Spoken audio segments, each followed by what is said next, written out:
Entonces vamos a ver lo que ahora es la cintura escapular, que entonces vamos a unir lo que es la escápula con la clavícula y el húmero y cómo funcionan ellos.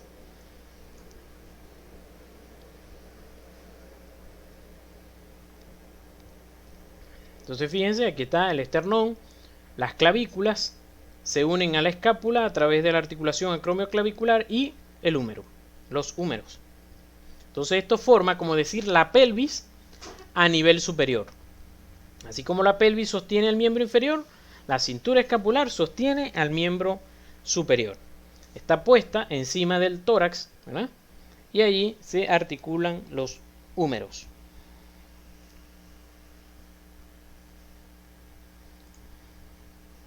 Entonces él se puede mover tanto las escápulas, vamos a ir viendo todos estos músculos que ayudan a que la escápula se mueva. A lo mejor hasta este momento no creían que la escápula se movía mucho, pero sí se mueve bastante.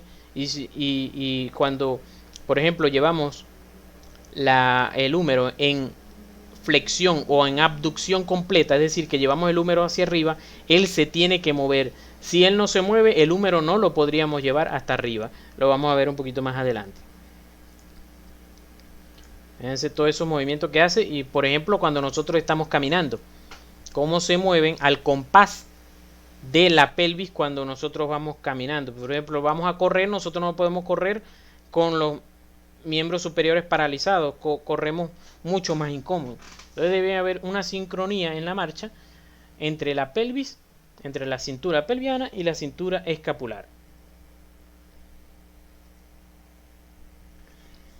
Entonces, el hombro como tal no es, como ya se han ido dando cuenta, no es solamente una articulación. No es una articulación, sino hasta 7 articulaciones juntas que ayudan a combinar que ustedes puedan llevar el húmero completamente hacia adelante, completamente hacia el lado, completamente hacia atrás. Entonces, fíjense, tenemos varias articulaciones que conforman el hombro. Ese tiende a ser pregunta de examen. Articulaciones que conforman la articulación del hombro. ¿Quién ayuda al hombro completo a hacer todos estos movimientos? Entonces, aquí en este dibujito tenemos 5, sin embargo, a mí me gusta usar 7. Es decir, que hay 7 articulaciones en el hombro. Pero no he visto ese dibujo, pero sí están libros de texto donde hablan de 7 articulaciones. Entonces, fíjense aquí. Yo lo que hago es, para aprendérmelas, lo que hago es venirme de aquí adelante y del centro, dar la vuelta contándolas e irme hacia atrás. Es decir, dándole la vuelta a la cintura escapular. Desde aquí adelante y el centro, dando la vuelta hasta atrás. Entonces, empiezo aquí adelante. Aquí adelante que tenemos aquí, este señor que está aquí que se llama manubrio esternal. En el manubrio esternal se articulan 2 huesos. Uno es la primera costilla y el otro es aquí la clavícula. Entonces estas 2 articulaciones forman parte del hombro, porque sin ellas el hombro no se pudiera mover en su totalidad. Entonces empezamos con la primera costilla que se articula con el manubrio esternal. Entonces esta articulación se llama costo esternal. Costo esternal. Primera articulación del hombro, costo esternal. Luego subo aquí, esternoclavicular. Costo esternal, esternoclavicular. Llevo 2. Entonces, ¿verdad que yo les había dicho que doy la vuelta, verdad? Entonces, ya estoy montado en la clavícula, entonces voy caminando por aquí por la clavícula, y llego aquí. Y llego aquí a donde se articula con el acromio de la escápula. Ya nombramos esta aquí, que es la esternoclavicular, y ahora llego a esta que es la acromioclavicular. Luego entonces cuando estoy aquí, aquí bajo. Tengo que bajar varios escalones para buscar otras articulaciones. Entonces, de aquí me bajo a esta aquí. Aquí, entre el acromio y la cabeza del húmero, entre el acromio y la cabeza del húmero, que por eso está el número 2 aquí, hay una articulación que se llama subdeltoidea, que la vamos a ver un poquito más adelante. Es una articulación que es falsa. ¿Por qué?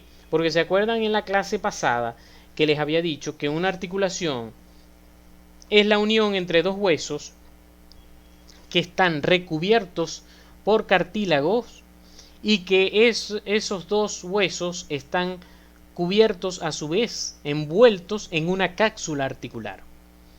Eso es una articulación, sobre todo las enartrosis, las diartrosis, que eran las de tercer tipo, que son las que más se mueven. Entonces, esta articulación llamada subdeltoidea no cumple esta definición porque aquí la cápsula articular no llega hasta aquí y la parte inferior del acromio no está cubierto de cartílago. Pero como la cabeza del húmero también se apoya en el acromio para hacer sus movimientos, entonces también se le llama articulación, pero articulación falsa. Sin embargo, vamos a hablar un poquito más a detalle, un poquito más adelante. La siguiente articulación, que es esta, la que más conocemos, la articulación glenohumeral. Glenohumeral. Entonces, cuando nosotros decimos algo del hombro, se lujó el hombro, se le salió el hombro. Entonces, tiene que preguntar, pero ya va. El hombro tiene 7 articulaciones. ¿Cuál se salió de su lugar? Entonces, por eso a esto específicamente lo llamamos glenohumeral. En anatomía todo es exacto, todo tiene un nombre, todo tiene un porqué. Entonces, para eso debemos hablar con propiedad, para hablar con propiedad debemos saber. Entonces, esta es la articulación glenohumeral, que vamos a decir es la principal del hombro porque es la que más se mueve. Luego, ¿verdad? Aquí bajamos 3, ya tenemos 3 más aquí, ¿verdad? Entonces, estoy aquí. Ahora me voy hacia atrás. Pero se acuerdan que había comenzado aquí, me vine por la clavícula y llegué aquí y ahora me voy para atrás. ¿Qué voy a buscar atrás? Me vengo para atrás y entonces se acuerdan que la escápula está encima del tórax y se mueve. ¿Vieron que se rota? ¿Quién la sostiene? Eso lo vamos a ver más adelante cuando veamos los músculos. Pero como ella se mueve encima del tórax, entonces también se le llama articulación falsa, porque es una unión entre dos huesos, entre las costillas y la escápula, pero ninguno de ellos dos está cubierto por cartílago y mucho menos está envuelto por la membrana sinovial, por una cápsula articular. Es por ello que entonces también se le llama articulación falsa a esta articulación que se le llama escápulo-torácica. Articulación escápulo-torácica. Y finalmente, ¿verdad? Llegamos aquí para la séptima articulación. Teníamos 2 aquí, 3 aquí, son 5. La escápula torácica son 6. Y llegamos atrás. ¿Qué articulación está allá atrás? Bueno, ¿se acuerdan que la primera costilla la contamos con el manubrio esternal, ¿verdad? Contamos que esa era la primera articulación. Bueno, finalizamos con esa. Con la costilla articulándose atrás con la columna, con una de las vértebras, entre la vértebra C7 y D1. La primera costilla se articula allí y entonces a esa articulación se le llama costo vertebral, que sería la séptima. Esas son las 7 articulaciones del hombro.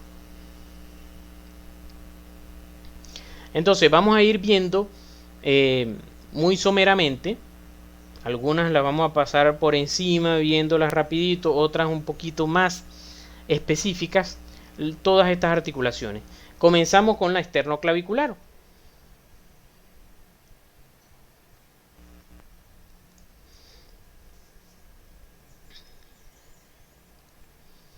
Aquí tenemos entonces el esternón, se articula con la primera costilla y con la clavícula. Que recuerden que dijimos que se forma una articulación en silla de montar y que esta articulación se mueve en 2 ejes, por lo tanto tiene 4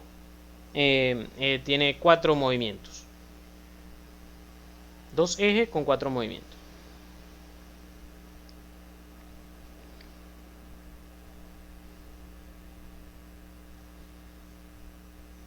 En silla de montar, recuerden que es porque son dos, como silla de montar caballo, una colocada encima de la otra. Tiene su disco articular, ¿eh? Y entonces sobre ella va a hacer los movimientos. Hay un poquito de biomecánica que de todas maneras lo vimos la semana pasada, ¿verdad? Que cómo ella se mueve hacia adelante, hacia atrás, hacia arriba, hacia abajo, sobre todo con la ayuda de este músculo que vemos aquí, que se llama el músculo subclavio. Subclavio, ese nombre tan difícil. Fácil, porque se llama subclavio porque está debajo, sub de la clavícula. Facilito.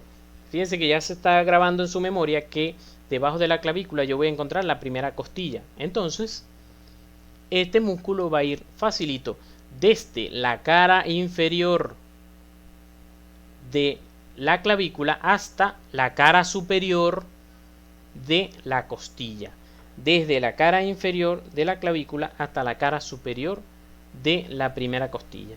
Otra cosa, detalle que ustedes tienen que ver de una vez.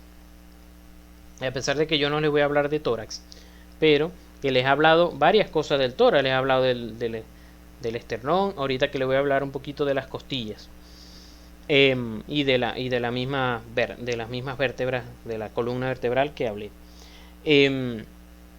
Una de las cosas que tienen que tomar en cuenta es que las costillas, si se fijan, ¿verdad? Las costillas son unos huesos también alargados, pero que a la vez son curvos que se articulan a través de cartílago con el esternón y hacia atrás se articulan con la columna vertebral. La primera costilla es una de las más diferentes de las demás. Las demás son casi todas igualitas, pero ella es diferente. Primero porque es la más corta. Cada vez las costillas se van ensanchando, haciendo que el tórax sea más grande.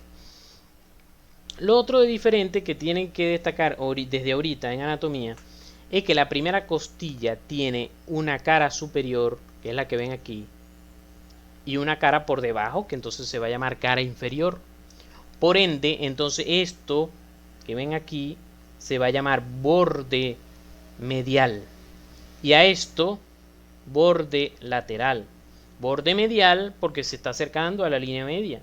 Este borde lateral es porque está fuera de la línea media. En cambio, las demás costillas es lo contrario. Recordemos, esta cara superior, esta primera costilla tiene cara superior y cara inferior. Las demás costillas tienen borde superior y borde inferior. Y tienen una cara medial hacia los pulmones y una cara lateral que mira hacia la piel del tórax. Entonces, primera costilla, cara superior, cara inferior. Las demás costillas tienen borde superior, borde inferior, cara medial, cara lateral. Bueno, aquí de todas maneras es algo que ya fueron viendo la vez pasada, todos los movimientos que hace la clavícula, que ayudan a que el hombro se pueda mover en su totalidad.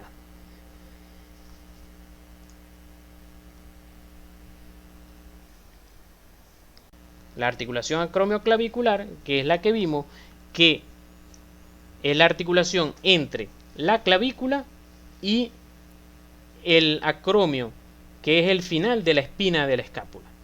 Esta es una articulación que es uno de los dolores de cabeza de nosotros los traumatólogos, porque cuando se luja, se lesiona, es bastante difícil de reparar. Está formada por una articulación plana, que entre ellas también existe un disco articular. Puede haber variación en la disposición de las caras de la articulación.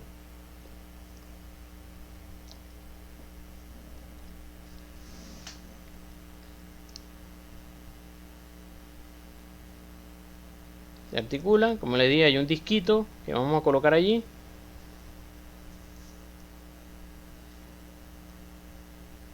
Y que está cubierta entonces por sus ligamentos. Tenemos unos ligamentos intrínsecos, es decir, propios de ella, que facilito. ¿Cómo nos vamos a aprender esos ligamentos? Bueno, se facilito porque uno superior, o sea, van de un hueso al otro, entonces se llaman acromio clavicular. Entonces tenemos un acromio clavicular superior, uno inferior, uno posterior y uno anterior. Esos serían los intrínsecos. Ellos están por encima de la cápsula articular. Y los extrínsecos sí tienen un nombre un poquito diferente, que son el conoide y el trapezoide. Es este que está aquí. Entonces teníamos el conoide, que estos son ligamentos extrínsecos del acromio clavicular que van desde la apófisis coracoide a la cara inferior de la clavícula. Está enseñando la dirección que tienen estos ligamentos, uno hacia medial y otro hacia lateral. Ahí están los dos ligamentos y ellos son los responsables del dolor de cabeza de nosotros los traumatólogos, porque ellos se encargan de mantener a la clavícula en su lugar. La clavícula, aquí encima se inserta lo que es el trapecio, que lo vamos a ver también más adelante. Igual se inserta aquí abajo el pectoral.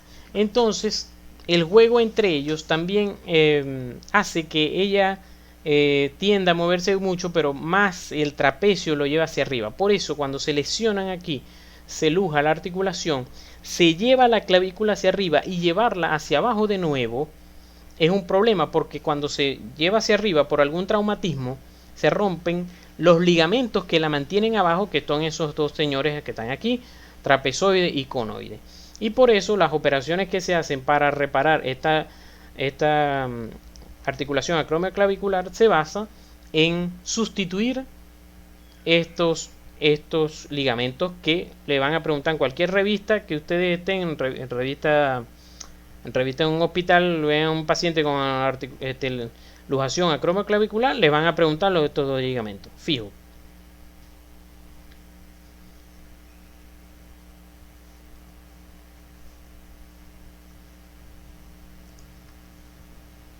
Igual aquí, entonces vemos un poquito de los movimientos que hace la articulación acromioclavicular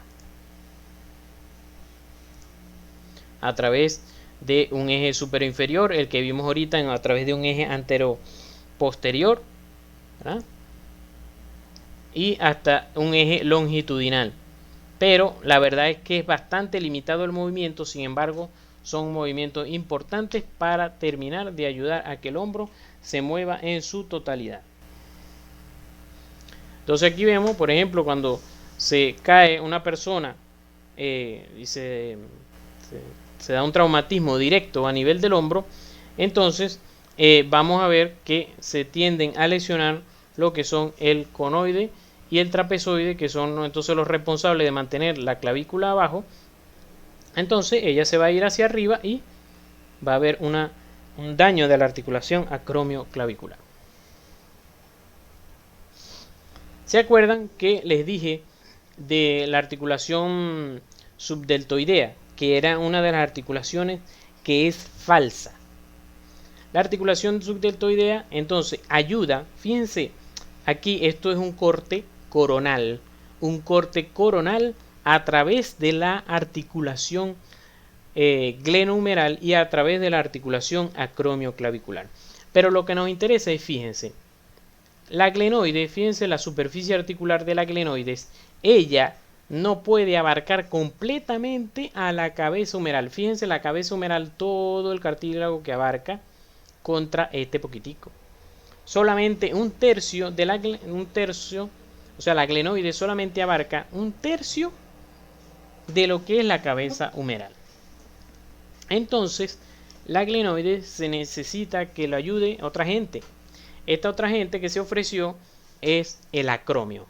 El acromio, él dice, bueno, yo no tengo mucho cartílago aquí abajo, pero hay otra gente que me puede ayudar a que ayudemos a sostener la cabeza del húmero en su lugar. Entonces, Fíjense que esto está en contacto aquí con esta parte del húmero, está en contacto con la glenoides, pero esta necesita estar en contacto con alguien para mantenerse en su sitio. Entonces aquí está manteniéndose como en contacto un poco con el acromio, Entonces aquí está en contacto y hacen que entonces él ayude como a rotar allí sobre él también, y por eso se llama articulación subdeltoidea. La desventaja que tiene esta articulación subdeltoidea es que no solamente que la cabeza humeral no está directamente en contacto con el acromio, sino entre ellos está un señor que es este tendón, que es el músculo supraespinoso, que lo vamos a ver más adelante, y este señorito aquí que se llama bursa subdeltoidea o subacromial. Esta bursa les expliqué la semana pasada que las bursas son prolongaciones de la misma articulación compuesta con líquido articular que ayudan a amortiguar los traumatismos entre ellas. Entonces esta bursa ayuda a que la cabeza humeral no esté en contacto directo con el acromio, porque si no en un momentico eso se nos desgastaría el cartílago de la cabeza del húmero, pero la bursa ayuda a amortiguar. Pero a veces la bursa se inflama y es lo que la gente, cuando la gente nos dice, tengo una bursitis, les dicen a ustedes, ¿qué puedo tomar para la bursitis? Bueno, una bursitis es una inflamación de una de las bursas de una articulación. Aquí vemos, este es el músculo deltoide, por eso esta articulación se llama subdeltoidea, porque este es el deltoide, está debajo del deltoide. Este es el deltoide aquí, acromio, y aquí está la bursa encima, también ayudando a proteger la cabeza humeral y a proteger al señor supraespinoso.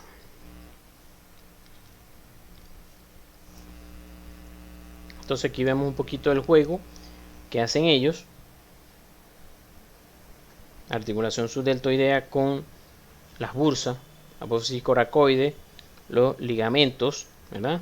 Cápsula articular, los músculos que todavía no hemos visto, que hacen que él se mueva, ¿verdad? Aquí están las bursas, bursa subdeltoidea, bueno, aquí lo llaman subacromial, subdeltoidea más acá, igual está la bursa subescapular. Aquí está el deltoides, cubriendo completamente al hombro, es el que le da la forma al hombro de redondeada, ¿verdad? Y entonces vemos cómo protege, esta bursa está protegiendo al supraespinoso y a la cabeza humeral. Fíjense aquí, el acromio, bolsa y el supraespinoso aquí, protegiéndolo la bursa.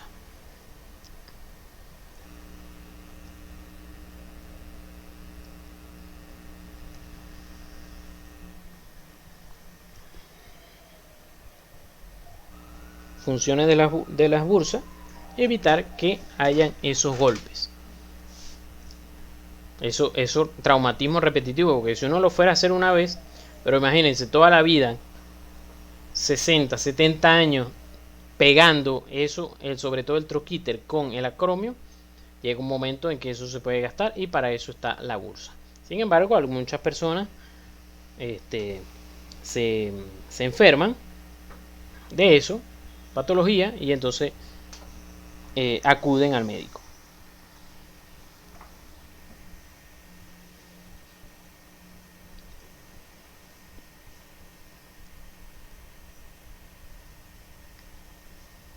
Entonces llegamos a la articulación glenohumeral propiamente dicha, en la que tenemos una cabeza humeral, como les dije, que es la mitad de una esfera, y la glenoides solamente va a abarcar un tercio de ella.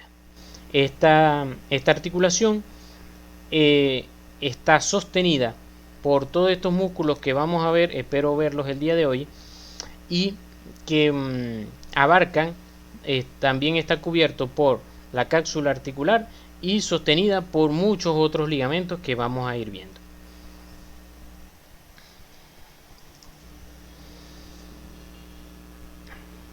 Entonces fijémonos, aquí está la escápula sobre el tórax con sus glenoides, y aquí está la cabeza humeral articulándose con ella.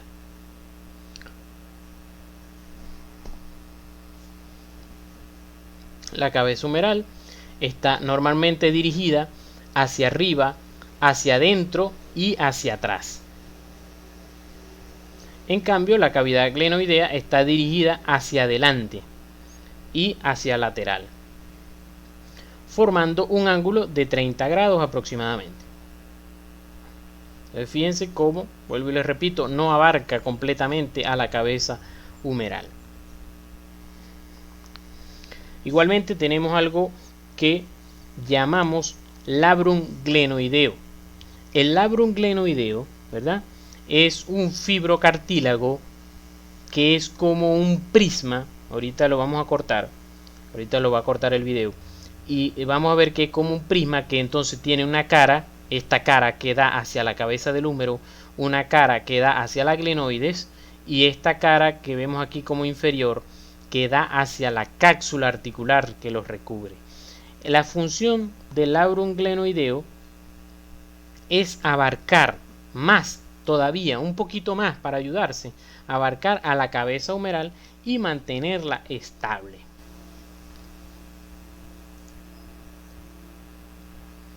Hacemos un corte, ahí está, ¿ves? Hacemos un corte y entonces parece un prisma. Por eso les decía, una cara que da hacia la cabeza humeral, una cara que da hacia el cartílago articular, hacia la glenoides, y una cara que da hacia la cápsula articular. Entonces está la cápsula articular revistiendo. Esto es lo que dan con la cabeza humeral.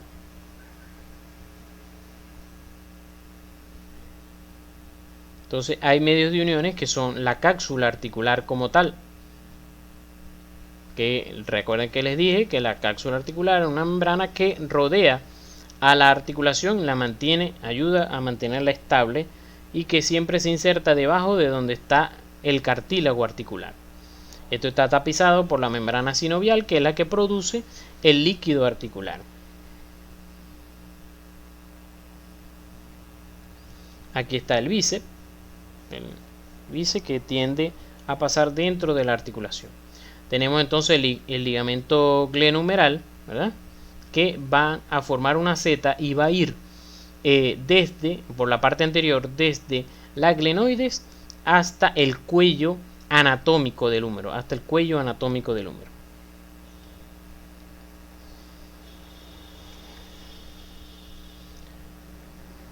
Fíjense que es fácil, ligamento glenohumeral, porque va sencillamente de la glenoides al húmero. Tenemos igual estos ligamentos que los vamos a llamar coracohumerales. Coracohumerales porque van desde la apófisis coracoides hasta el húmero. Ellos son superiores y ayudan también a mantener estable el húmero cuando se está flexionando y extendiendo.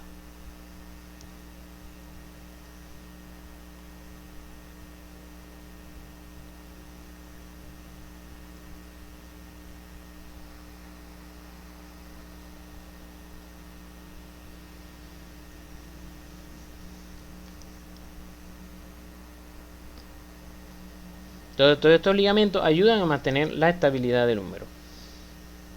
Igual tenemos el ligamento transverso, que ayuda a mantener al tendón del bíceps en su sitio, en el canal bicipital. También tenemos este ligamento que lo tenemos como acromio coracoideo, que ayuda también a la estabilidad del húmero.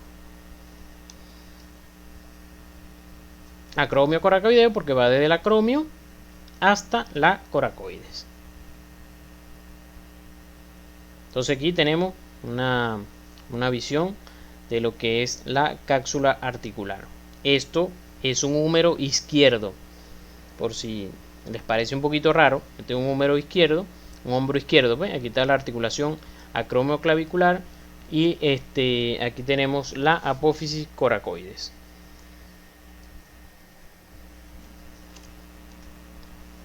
Aquí está otra vez los ligamentos glenohumerales. Arriba lo que es el trapezoide, el conoide, el acromio coracoideo, el coracohumeral y el transverso sosteniendo al tendón del bíceps que va pasando a través del canal bicipital, que lo vamos a ver más adelante. Ustedes dirán, pues usted está cansado de decir que lo vamos a ver más adelante. Bueno, porque es que es difícil estudiar la anatomía aislada. tiene que irlo viendo con otras cosas para irlas pudiendo, para poder ir relacionándolas, perdón. Y por eso es que yo también les decía en los consejos de la semana pasada que la anatomía se estudia 2 pasitos adelante, 1 atrás. Es decir, que yo cuando, por ejemplo, hable del bíceps, yo no voy a poderles decir, hablar sencillamente del bíceps sin mencionar el canal bicipital, diciendo, bueno, no, ya yo eso se los di. Ya yo eso se los di, no, porque si no se los nombro, se terminan de olvidar. Pero más bien, si se los nombro otra vez, dando ese pasito para atrás, ustedes lo terminan de fijar porque ya lo han venido escuchando varias veces.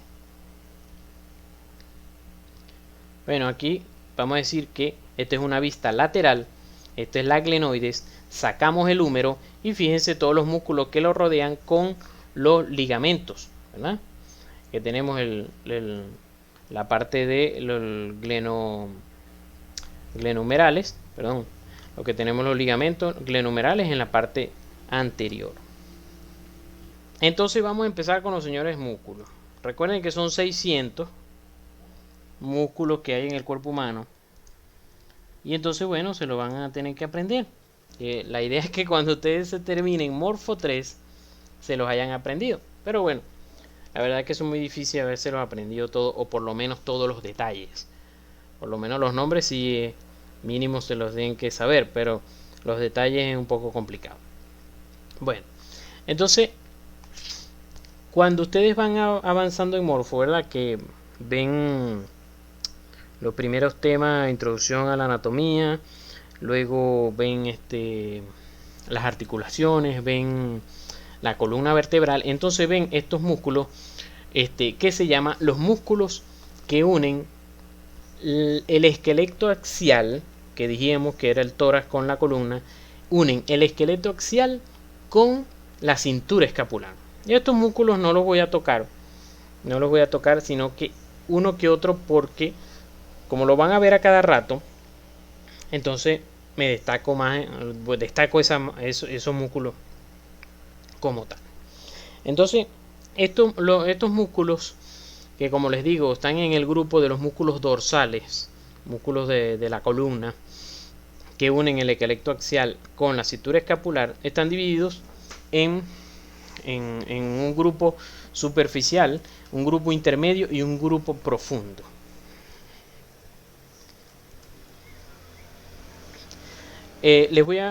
Si vemos en el grupo superficial, es decir, que si ustedes abren la piel, ¿verdad? Ustedes abren la piel del paciente o de un cadáver, ustedes después del tejido celular subcutáneo se van a encontrar estos dos músculos principales, que son el trapecio y el dorsal ancho, de los cuales sí les voy a hablar. El trapecio como tal en Morfo está mencionado, es como un músculo de la nuca. Los músculos, de hecho, los libros también de anatomía lo buscan también en los músculos de la nuca. Pero él es tan grande que abarca, fíjense, la parte del cuello, que, o sea, lo van a ver otra vez en Morfo 3, y abarca también parte del tórax. En el grupo intermedio tenemos los serratos postero superior y serrato postero inferior, porque existe un serrato mayor. Entonces, hay un serrato grande y un serrato menor, pero son dos menores. Uno que está arriba y otro abajo. Estos dos son posteriores, en cambio el serrato mayor es más anterior. Ese es el plano intermedio. Si se fijan, superficialmente el trapecio está cubriendo a la escápula. En cambio, ya el serrato postero superior está más profundo en la escápula. Está, vamos a decir, anatómicamente está por delante de la escápula. Recuerden que aunque estamos viendo el cuerpo humano por detrás, yo tengo que decir que la escápula está por detrás del serrato menor. Está por detrás. Eso sí, ella está superficial, él está profundo, pero ella está posterior, él está anterior. Y tenemos un grupo profundo, que esto es esta maraña de músculos, ¿verdad? Que son los que se llaman músculos intrínsecos de la columna vertebral, que ellos se insertan en todas esas apófisis que les mencioné, apófisis espinosa y en las apófisis transversas, que son estas que están aquí, y van a ayudar a erectar la columna, a colocarla derecha. Eso los van a ver en ese tema de columna vertebral. Entonces, para nosotros avanzar al miembro superior, debemos conocer un poquito de estos músculos, sobre todo los que tienen que ver con la escápula, porque entonces cuando ustedes estén estudiando la escápula, el libro les va a decir que aquí se inserta no sé quiéncito, aquí se inserta no sé quiéncito, y como yo no se los mencioné, entonces se pueden tardar más buscando la información de dónde sale esto, porque eso es lo malo también a veces de Morfo, que entonces empiezan a hablar de una cosa, te hacen estudiar algunas cosas un poco avanzadas a veces, o sea, avanzadas no, sino que no pertenecen al tema, y entonces tú empiezas a buscar en los libros de dónde, y demora como una hora hasta que por fin hallas a qué se refería el profesor en la clase, y entonces por fin hallas la cosa y la entiendes, y entonces por eso es que mi razón de ser es que ustedes se les haga fácil, que si yo sea una guía, se les haga fácil poder hallar todos los o sea, todo el tema. Y de hecho yo estoy a la orden. Cuando ustedes comiencen, Dios mediante, la materia, otra cosa me van a preguntar: profesor, ¿dónde puedo encontrar esto? ¿Dónde puedo encontrar aquello? Aquí estoy a la orden. Bueno, búscalo aquí, búscalo allá. ¿O a qué se refiere? A veces el profesor nombra algo con un nombre y resulta que el libro que de broma tienes te lo nombra con otro. Entonces empiezas a buscar y resulta que es la misma gente. Pero bueno, por eso es que a veces yo les nombro las cosas con varios nombres. Es por eso, porque los libros dan diferentes nombres. Entonces, de los músculos que unen el esqueleto axial a la cintura escapular, aquí me faltó que unen. Entonces, vamos a ver el elevador de la escápula, que lo voy a mencionar solamente porque de hecho es un músculo que normalmente se ve en Morfo 3 porque es del cuello. Y entonces él es un músculo que va desde el ángulo superomedial, porque este es el ángulo inferomedial, superomedial, desde el ángulo superomedial hasta el cráneo. Pero entonces, para que ustedes sepan que está aquí, fíjense, para que no se enrede, porque entonces ven todo este poco músculo y yo digo: ahora sí es verdad, se montó la gata en la batea. ¿Qué pasó aquí? No entiendo nada. Ya va. Por parte. Vean solamente la parte izquierda de aquí del cuerpo. Vean la parte izquierda nada más. Fíjense que está el trapecio que mencionamos, que no se lo he explicado todavía, de superficial a profundo. Trapecio, ¿verdad? Y dorsal ancho. Estos dos nada más. Los quitamos a ellos y caemos más profundo. Caemos aquí, que es la parte derecha. Quitamos nada más el trapecio, porque fíjense que todavía está el dorsal ancho. Quito el trapecio y encuentro que entre la escápula y la columna vertebral me encuentro estos músculos que están aquí, que ellos obviamente van a ayudar a que la escápula se venga más hacia la columna. Estos músculos se llaman romboides. Romboides mayor, que está aquí, hasta aquí, y estos fascículos pequeños se llaman solo romboides menor. Romboide mayor, romboide menor. ¿Por qué se llaman romboides? Bueno, porque sencillamente tiene una forma de romboide, ¿ve? Como un romboides. Como el rombo del béisbol, pues. ¿No? Más o menos, ¿no? Pero esa es la forma del romboide.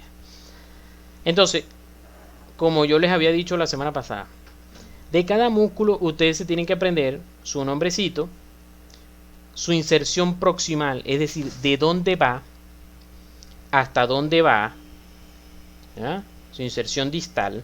También, bueno, sobre todo en Morfo 2, por lo menos donde yo estudié en Coro, todos los profesores no usaban estos nombres de inserción proximal y distal, sino que usaban origen y terminación. Es lo mismo. Origen es lo mismo que inserción proximal. Inserción distal es lo mismo que terminación. ¿Quién lo inerva? ¿Quién lo inerva? ¿Y quién hace? ¿Qué hace el músculo? ¿Qué hace el músculo? Entonces, estas son las cosas importantes. La irrigación normalmente se las van a dar pero de verdad que en cuanto a los músculos normalmente no se pide, normalmente no se pide, por eso yo no la coloco aquí. Obviamente la irrigación de los órganos y ese tipo de cosas sí es un poco más importante. Pero bueno, entonces, de todas maneras, vuelvo y lo repito, es una información que está en los libros y que está allí disponible para ustedes. Entonces, fíjense, ¿cómo vamos a usar este cuadrito? Lo vamos a ir comparando con el dibujito que vamos viendo. El romboide es mayor y menor. Entonces, tenemos que el menor, ¿verdad? Va desde la...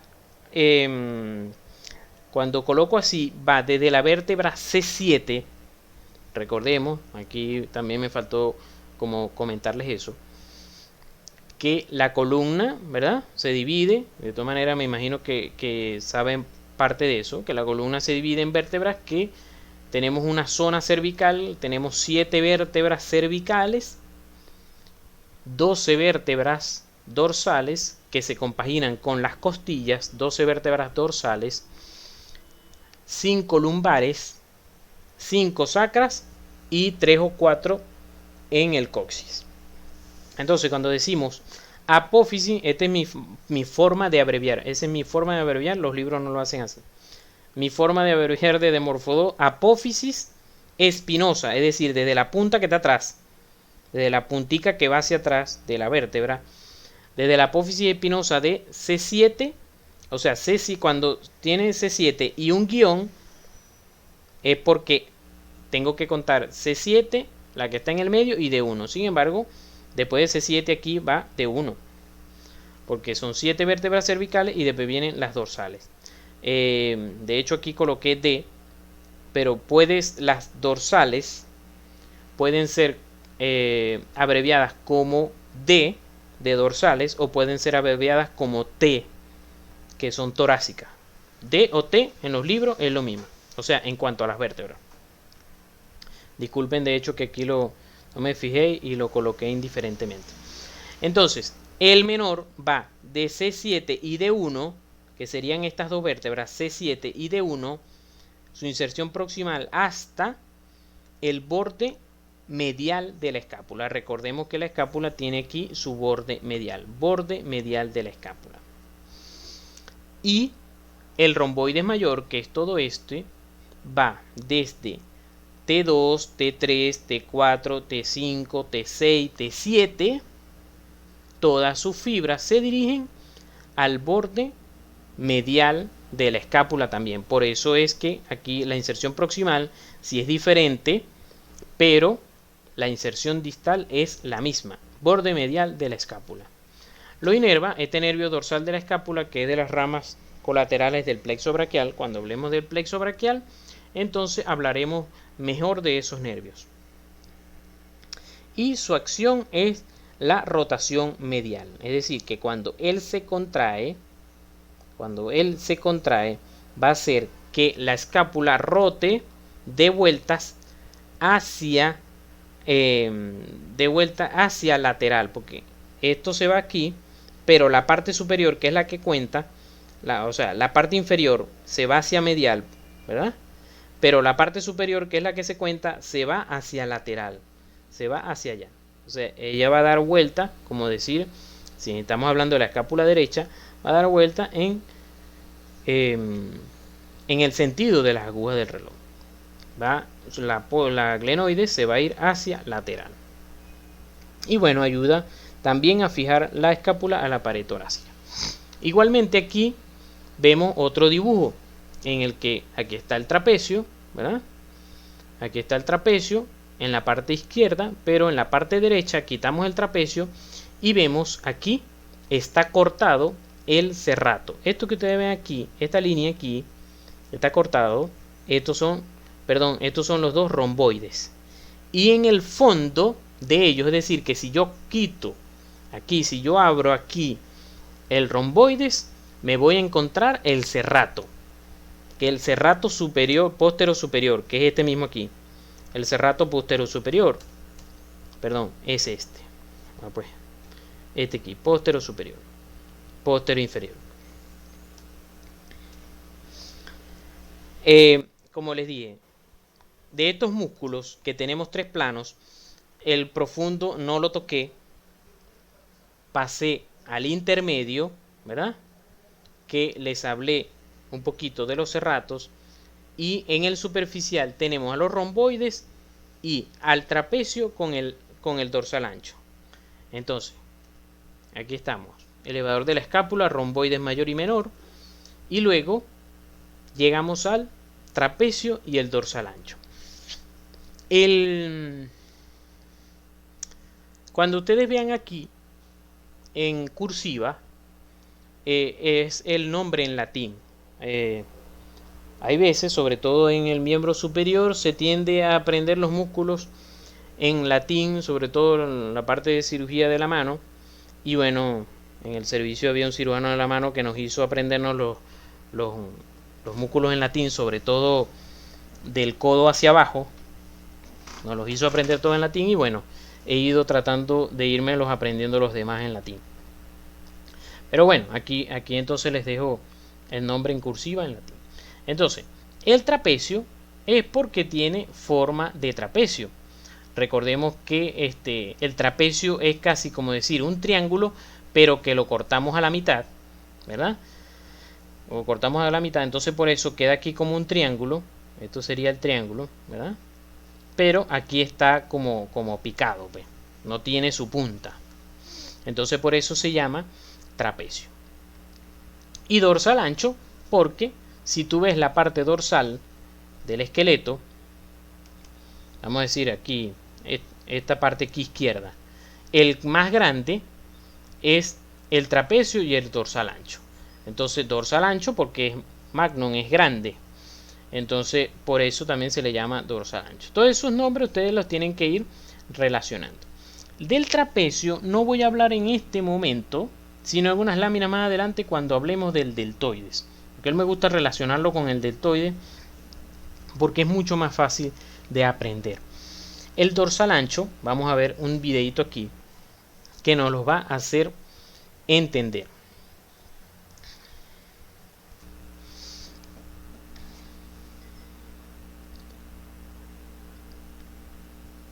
Entonces aquí lo estamos viendo, ¿verdad? Fíjense lo grande que es.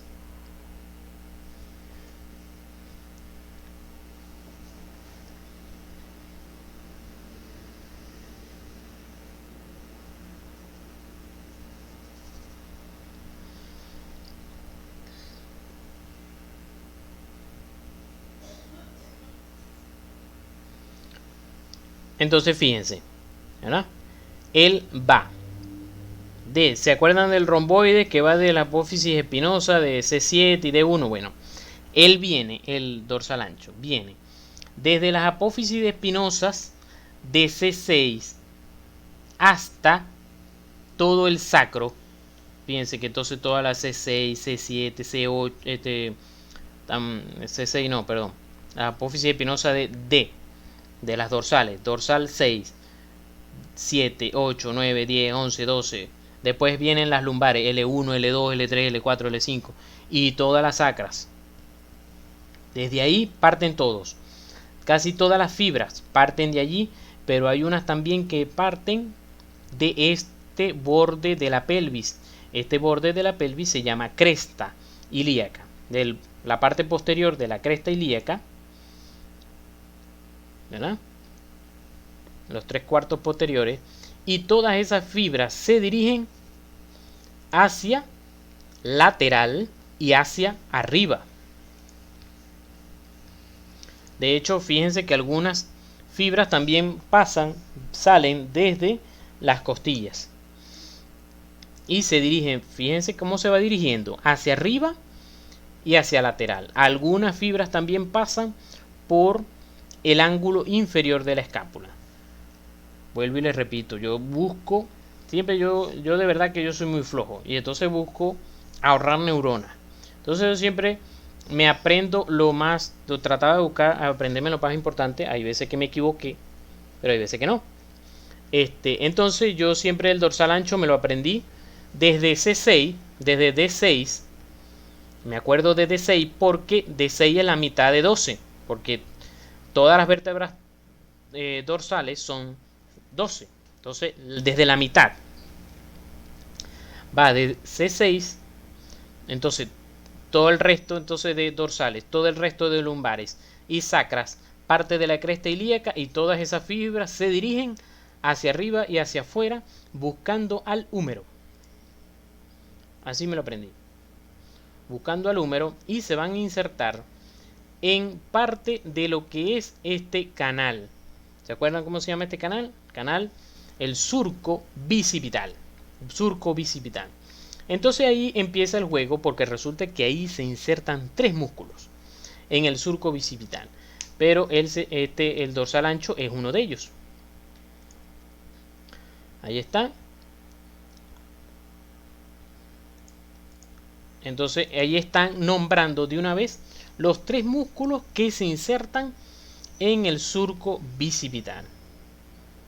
De una vez. Fíjense, entonces está dorsal ancho en el medio, hacia medial está el redondo mayor, y hacia lateral el pectoral mayor. ¿Cómo aprenderse eso? Todavía no les voy a decir. Pero ya saben que uno de los 3 es uno de los 3 que se inserta en el surco bicipital es el dorsal ancho. Entonces, fíjense, aquí está llegando el redondo mayor, dorsal ancho, redondo mayor que viene de aquí de la escápula, todavía no lo hemos hablado, dorsal ancho que viene desde allá abajo y atrás, y el pectoral mayor. El pectoral mayor se inserta aquí, viene de aquí, de aquí adelante, de la clavícula y el esternón hacia el surco bicipital, en la parte lateral. En cambio, el redondo mayor en la parte medial. ¿Cómo no lo vamos a aprender? Ya se lo voy a decir cuando hablemos del pectoral mayor. Entonces, aquí tienen un dibujito, aquí tienen el dorsal ancho, pero no se ve cómo se está insertando. En cambio, aquí tienen un dibujito con solamente la escápula y el húmero, sin las costillas, para que no estorben. Y tenemos al dorsal ancho y al redondo mayor. Fíjense cómo el dorsal ancho se inserta en el surco bicipital, y el pectoral mayor se está insertando más lateral. ¿Se acuerdan que les dije que viene de la escápula? ¿De dónde de la escápula? Todavía no lo sabemos. Pero él viene de la escápula. Y entonces dorsal ancho y redondo mayor vienen de atrás. Redondo mayor se inserta en la parte medial, dorsal ancho en el centro del surco bicipital, y más hacia lateral el pectoral mayor. Le voy a poner aquí la lupita para que se vea un poco mejor. Redondo mayor hacia medial, dorsal ancho en el centro, pectoral mayor hacia lateral, y entre ellos va a pasar el surco bicipital. Entonces aquí lo tenemos, ¿verdad? Apófisis, inserción proximal, apófisis espinosa de T6 hasta L5, cresta del sacro y tercio posterior de la cresta ilíaca, y todas ellas se dirigen hacia el surco bicipital, hacia la parte del medio del surco bicipital. En cambio, con los otros dos sí vamos a hablar de un labio lateral y un labio medial del surco bicipital. ¿Qué hace él? Aducción, extensión y rotación medial. ¿Cómo me aprendo eso? Esos 3 movimientos. Bueno, sobre todo los varones nos vamos a acordar que este músculo nos va a ayudar a sacarnos la cartera, los que usan la cartera en los bolsillos posteriores del pantalón. Para sacar la cartera necesito este músculo. ¿Qué hago? Llevo el brazo hacia atrás, ¿verdad? Llevo el brazo hacia atrás, lo tengo que llevar en aducción porque voy a buscar la parte glútea, y hago rotación interna. Roto la mano, llevo la mano hacia adentro, rotando el húmero hacia adentro. Entonces eso es lo que hace el dorsal ancho. Acuérdense, dorsal ancho te ayuda a sacar la cartera. Aducción, extensión y rotación medial del brazo. Entonces aquí tenemos en lo que se llama también anatomía de superficie. Anatomía de superficie estudia lo que nosotros podemos ver o palpar en la persona sin tener que estarlo abriendo. Entonces, con una persona que colocamos en esta posición, ¿no? Este pliegue que se ve a nivel posterior, No sé si han hecho, ¿verdad? Que a veces cuando hacen esta posición se hace como un hueco en la axila. Bueno, el borde anterior de ese hueco, la parte anterior, es el pectoral mayor y la parte posterior la hace el dorsal ancho. Igual en una persona que colocamos en esta posición de abducción del húmero, la escápula va a rotar. Fíjense que no está derecha, ella va a rotar y entonces se marca aquí. Nosotros podemos palpar lo que es el romboide, los romboides, romboide mayor, romboide menor. Claro, son más difíciles de palpar porque recuerden que encima de él está el trapecio, que no lo hemos estudiado, no se me ha olvidado. Aquí hay a veces algunas mnemotecnias, estas yo no las usé como tal, pero bueno, se las dejo ahí para que puedan repasar.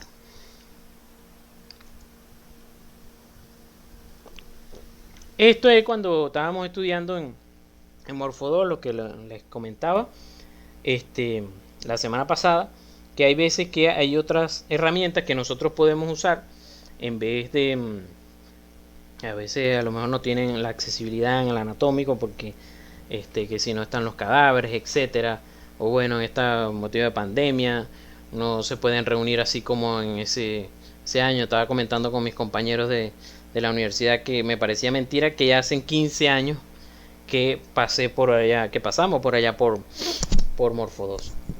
Pero bueno, y bueno, fíjense, aquí está, esto eran los celulares que cargábamos. Bueno, ese no era el mío, que yo lo que tenía era un potecito, era esos Nokia. Bien, y tomaban fotos. Pero bueno, así nos ayudábamos, pues. ¿Tienen alguna duda, alguna pregunta? Estoy aquí para responderles.